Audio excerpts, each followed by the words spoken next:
রাতারগুল জলাবন সিলেট জেলার গোয়াইনঘাট উপজেলায় অবস্থিত। এটি ফতেহপুর ইউনিয়নে গোয়াইন নদীর তীরে এবং চেঙ্গির খালের সাথে সংযুক্ত। 2015 সালে বনের 204 হেক্টর ভূমিকে বিশেষ জীববৈচিত্র্য সংরক্ষণ এলাকা হিসেবেও ঘোষণা করা হয়, যা এর পরিবেশ সুরক্ষার গুরুত্বকে আরও বাড়িয়ে দিয়েছে।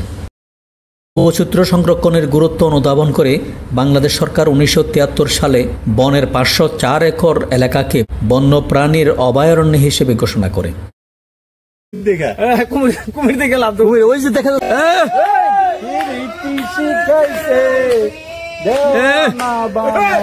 এতক্ষণ পরে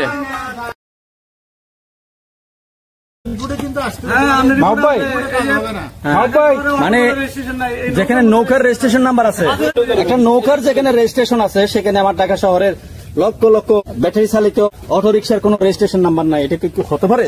সারা পৃথিবীতে মাত্র 22টি মিঠা পানির জলাবন বা সোয়াম্প ফরেস্ট আছে। বাংলাদেশের রাতারগুল সেই বিরল জলাবনগুলোর মধ্যে অন্যতম। ভারতীয় উপমহাদেশে এরকম জলাবন আছে মাত্র 2টি, এর একটি শ্রীলঙ্কায় এবং অন্যটি হলো বাংলাদেশের রাতারগুল।